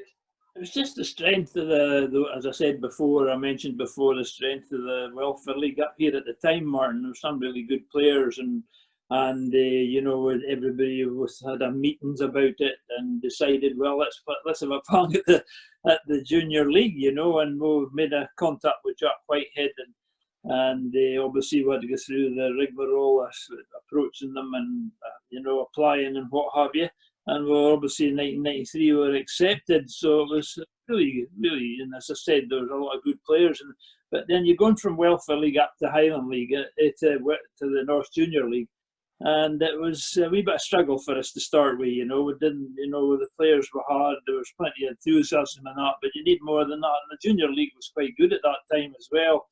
So it took us a wee while to find our feet. Get some finances in, advertising boards, start up a lottery and things like that, got ourselves organised. And then by sort of coming up to 1998, I started to bring with some cash to spend and sort of brought in some new players, and they started to sign. Like the best signing I ever made was Mikey Noble from Forest Mechanics, you know, ex-Cali Thistle player, centre half. He was terrific. What an example he was to younger boys, and he led by example. He was fantastic. He was with us for about 3 years, and he was absolutely terrific. Great, the best signings they ever made. And brought in Mark Taylor and Kenny Henry and Ali Boo Grant from Isla Vale, Tolga Dactus as well, Jim Calder, Geordie Russell, and young Ian Anderson. He's now our vice chairman at the club, actually. But all these guys, they all mixed in really well, and we were going to, you know, really start to find our feet. We had some Mark Taylor and Ali Boo in the middle of the park. They were just, we used to play a 3-4-3 formation in them days, Martin, and that's how strong we were at the back, you know, and the wing back system and what have you. And then moving on to the 2001-2002 season, you know, first division title, we were really going strong then. Won by quite a few points actually, and then got to the Gordon Williamson Cup final as well at Forest and beat Isla Vale in the final. I think it was extra time if I remember right, 2-1. You know, so things were really going well, the whole thing gelling, you know, it was good times and getting good support as well. And obviously 2003, you know, our biggest triumph ever, going through to Aberdeen, you know, in Banks of Dee. And we were turning teams over like for Martin and Cooter and teams like that, especially up at Granton with a terrific home record. And 2003 we got to the final of the Grill Cup in Aberdeen, played Banks of Dee in the final and won that, you know. And I think it was, if I remember right, John Irvin was the chairman then of Banks of Dee. Yeah. I think they all thought, you know, Strathspey are coming up here. I mean, we were a good side, but I think, you know, Banks of Dee thought in Aberdeen, you know, that they were favourites, but they got a big shock and they didn't realise the strength we had in every department. And Jim Calder had a good game that day as well, I've got to say. You know, he had a terrific game, but they were really good. And you know, 2 or 3 years then the sides really came together. The whole thing. Kenny and Mark Taylor, with some laughs for them, like, you know, they were cocky sort of guys, like, you know, full of fun and what have you. And Mikey Noble was a wee bit different. He was down to earth, really professional. But Mike and Mark and Kenny always had this story, wee Ali Boo. I mean, he was a wee boy, about 5 feet nothing, you know. But what an engine he had, you know. But they always used to tease him that his wife used to take him to the shopping in Asda and Elgin, and they used to have to put Ali in the trolley. He was that small that she used to have to handle him around the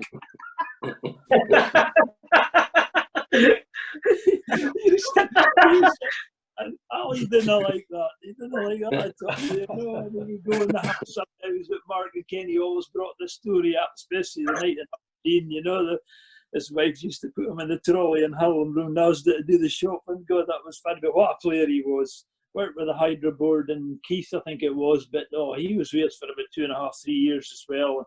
It was excellent. They were a really good side, and as I think I mentioned before, you know, that would have been probably a time for us to start in the Highland League as well. You know, if we could have brought that team into the Highland League, fantastic players and a good camaraderie about the boys and all. They all got on really well. It was just, you know, a big problem we had, Martin, was after that Highland League clubs started knocking on the door, and Mark and Kenny left, and Mikey Noble left. I think he was changing job and going to Motherwell. And Jim Calder eventually left, and Jordan. The whole thing broke up after that, and it was a bit of disappointment, you know. But if we could have kept that side getting into the Highland League at that time, you know, I don't know where we would have ended up. I mean, there was people coming from all over the place to watch all our games, scouts from the Highland League, and then that's what happened. Unfortunately, you know, the boys wanted to play at a higher level and move on, and that's what happened. But it was a great time. I loved it, you know. I was actually chairman and manager as well at the time, and after that, you know, stayed on for a few years. But everybody always said, well, you know, how do you manage to stay as manager for so long when things are not going quite so well? But when you're the chairman, you can't really suck yourself, you know, can't you?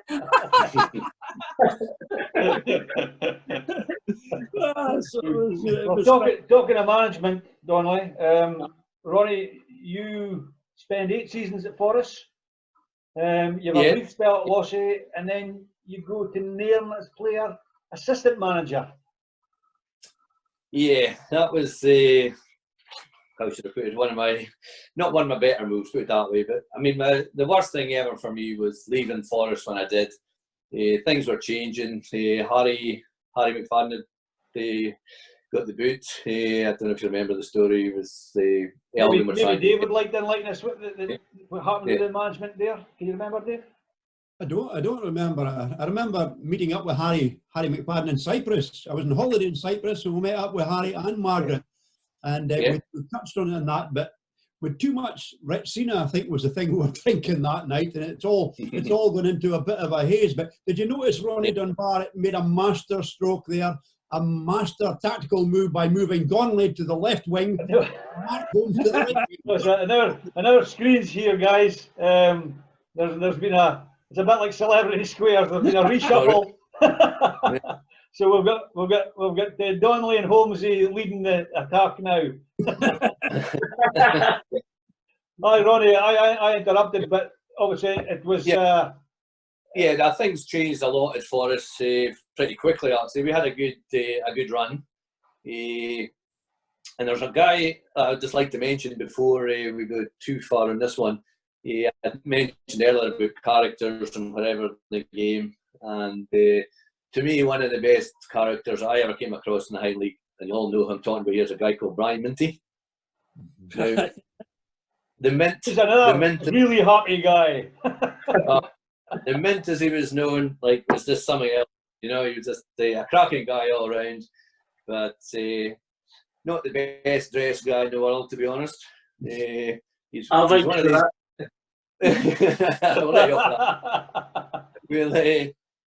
We always used to say that you could dress Brian up in the best Armani suit you could find, and he would still look like a tramp. You know. But I remember one story. He turned up for a game anyway, and the usual mint, you know, no airs and graces about them, you know. And they would.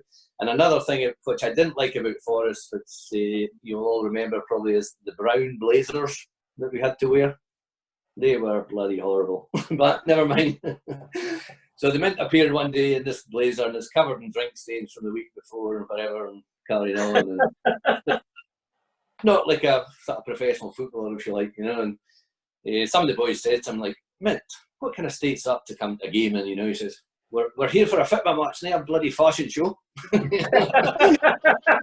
he always had an answer, you know.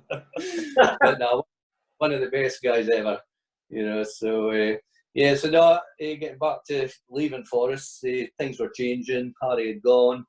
Yeah, things were just a wee bit up in the air, if you like. And I would say that was my first mistake, leaving Forest.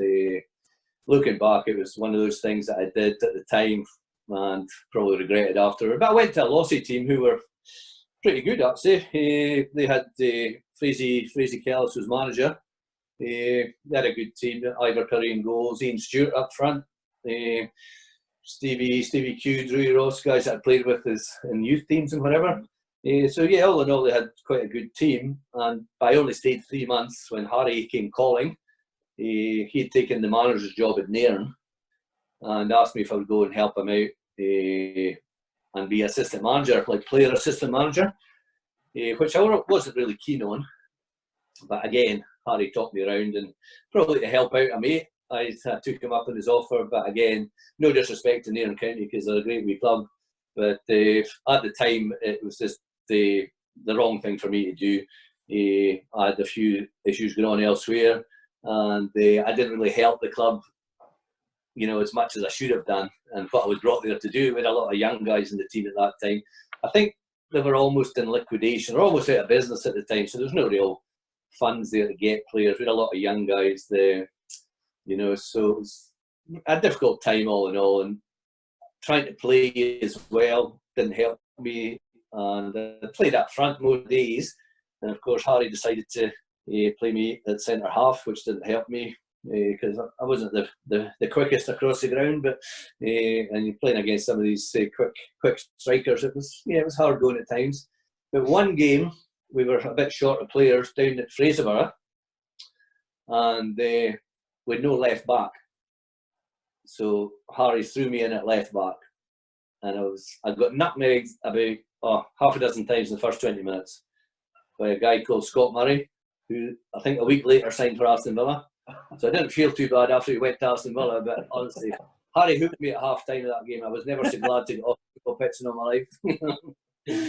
But yeah, no, I mean, Nairn was a good club, but again, at the time, it wasn't the right time for me, and yeah, it was that was one of these things. In hindsight, I probably should have stayed at Forest, but again, hindsight's a great thing. Because as I say, Forest, to me, for an Elgin guy, Forest is always like my club now. And as you can probably see here, although I'm on the other side of the world, I've still got the old mechanic stop here, you know, so it's never far away from me here, you know. So no, Forest is good. Yeah, Nairn, and then I ended up back at Lossy United for a season. That's where I first came across Donnelly, actually. Hang on a second, Ronnie. I've got a call coming in here. It's Cherry. He's asking, have you paid for that shirt?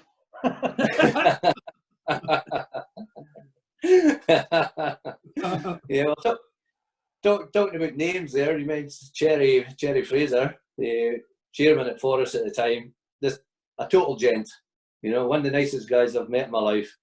And you know, when I went through there at first, I mean, he couldn't do enough for me. You know, he was always asking, everything okay with this, whatever, family, all this stuff. You know, he was just a real gent of a man. I mean, Mark, you were at Forest for a wee while. I mean, to me, it's a great wee club. You know, great club. Yeah, really good club, Ronnie. Like, you know, people are very nice, treated you very well. You wouldn't want to happen, you know.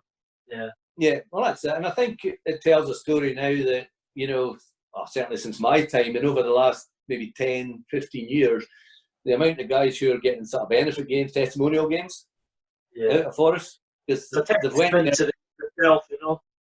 Yeah, they've stayed a long time. Yeah, but here's an interesting fact for you guys.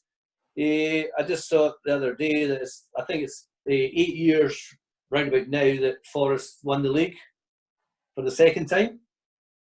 And there was something happened in both games that when Forest won the league that helped Forest win the league. And I don't know if you know what they are. Could it be an own goal, Ronnie? Say again, What's that, Dave? sorry? Could it be an own goal? An own goal by the opposing team. Great shout, Dave. Yeah. The night we won the league, we beat Carly 2-0. We were up 1-0, and we were probably midway through second half or so. Stevie Paulson scored an own goal, and that basically clinched it for us. And when Forest won it again in 2012, I think Fraserburgh guy scored an own goal.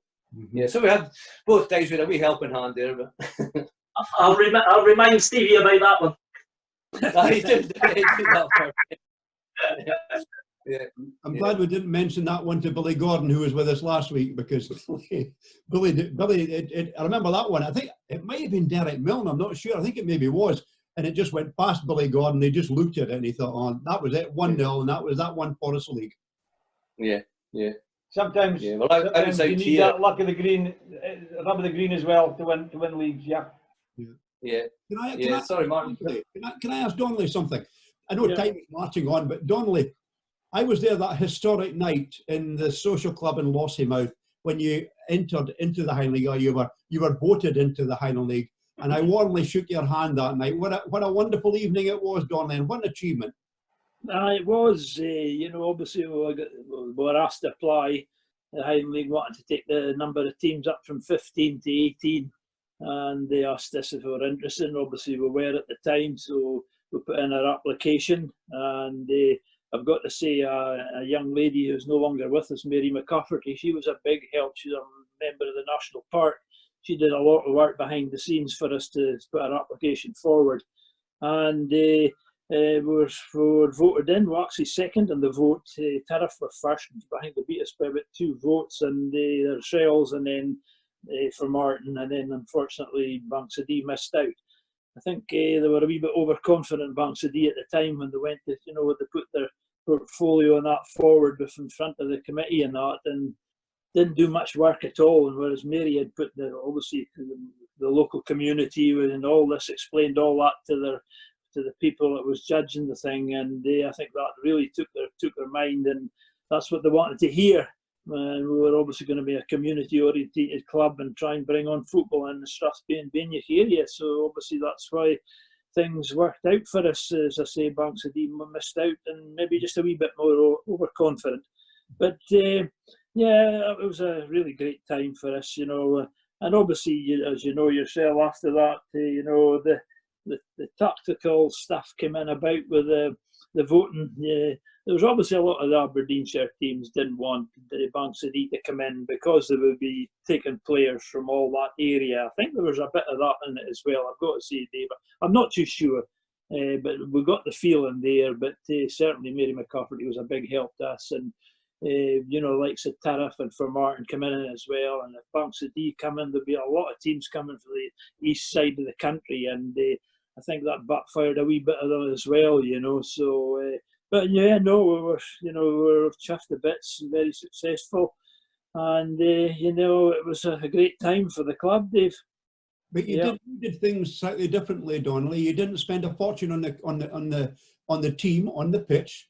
You got everything in place around the ground with the fence and the dressing rooms. You did it the right way, Donnelly. And you said you weren't going to spend money on the players on the pitch until you got the structure right. That was right, Dave. Absolutely. Obviously, probably shock a few of the boys, Mark and Ron. Well, Ron, you'll probably know, but to get the club up and running, to get our license, the license thing you have to go through now. Had a lot of fundraising and what have you. And as you said there a minute ago, Dave, we had to get new stand, new floodlights, fencing, toilet blocks, dugouts, turnstiles, upgrade the pitch. And if it wasn't for the local community, that's what Mary said in her, when she put her document forward, if it hadn't been the local community and all the firms up and down the valley, Strathspey and Bainbridge Valley, there's no way we could have done it, and it came to nearly £200,000, Dave. by the time we were finished. So it was a lot of money to find in these days, but we did it and we managed it, and it was fantastic. And well, you can see the ground now. It's got one of the best pitches in the Highland League. The facilities are second to none. And it was, a great time for the club. It was a joyous time to get into the Highland League. It was always my ambition. I said that to Mikey Noble when he left us. I wish he would stay and see how things work out, even take over as player manager or something like that. But no, he was moving on. But it would have been fantastic with someone like him to get to make our journey, to get into Highland League. It was fantastic, a real achievement, and with a big meeting, Highland Council meeting with residents up in arms over planning permission and all that. They weren't happy about fencing going up and floodlights going up and what have you. We had a real hard time with it, and eventually it all went to a big meeting in Inverness, the Highland Council, and they were lucky there as well. Mary did a lot of backroom stuff in there, and also there were solicitors and everything involved. But at the end of the day, we got the vote from the Highland Council and got into the Highland League, and just onwards and upwards, Dave. It was fantastic. And you've loved every minute of it, Donnelly, I'm sure. I've loved it. And I've been involved in football for, God knows, 55 years now, Dave, and there's always an ambition. The missus will tell you to get the club into the Highland League, and we've done it, and it's, we're getting there. It's a bit of a struggle at times, but we knew that. But as you said yourself, Dave, the first thing we had to do was get the ground up to the standard the Highland League we're looking for, and that's what we did. And that, well, obviously the team paid for that over a number of years, but I don't regret that for 1 minute. Well, I think, Donnelly, you have to be applauded for what you've achieved in such a short time, and the football side, it could always wait. Yeah. And I think you went about it the right way. Yeah, absolutely. As I said before, Martin, when we had Mark Taylor and Mikey Noble and Kenny and all these boys, Toga, probably that team-wise, that would have been the time to have done it. But unfortunately, there wasn't an opportunity at that time, and eventually it came along, and we went about it the right way. As I say, a lot of hard work, especially with our own building firm, McLeod Building, put a lot of feedback into that and got the work done and what have you. But we made it, as I say, no regrets, none at all. Great camaraderie amongst the Highland Leaguers. Ronnie and Mark will know about that as well, and you know yourself, Martin. It's a great league to be in when they all back each other up, and it's great. Yeah. Guys, I'm conscious of time. Ronnie's got a job to go to. There's lots of stuff we were going to speak about. We haven't managed to get near tonight, but hopefully you'll all be able to join us again at some point. We'll say Ronnie, like the Phoenix, makes a return to Elgin City towards the end of his career. Holmes isn't even tell us about his days at Bucky Thistle. So there's lots to speak about. I'm not going to let you go away, Holmesy, first of all, without touching on these videos that I'm seeing on the internet just now. I mean, you're even speaking to lampposts. Come on, tell us what's the story behind these. Well, I want to get the kids out. I want to get them practicing. It's a bit of crack and banter along the way during these difficult times. And I grew up playing street football. Just unorthodox football, just on the street, hit it off a lamppost. And ball will be ricocheting. From different angles, get your touch. It's just a wee bit of fun. And just doing little things on the street outside my house, setting up little poles and just showing different movements and working on with the ball at our feet and just letting them express themselves. Yep. Okay, so if anybody wants to see any of these videos, Mark, where do they go? Or they can go to Mark Holmes, just under my name, Mark Holmes, or Mark Holmes Football Academy. I'm sure it might come up on there. And Instagram as well, Mark Holmes Football Academy. Okay, well worth a watch, guys, that's for sure. I'm delighted to say my £12 light bulbs have more or less worked, not too bad.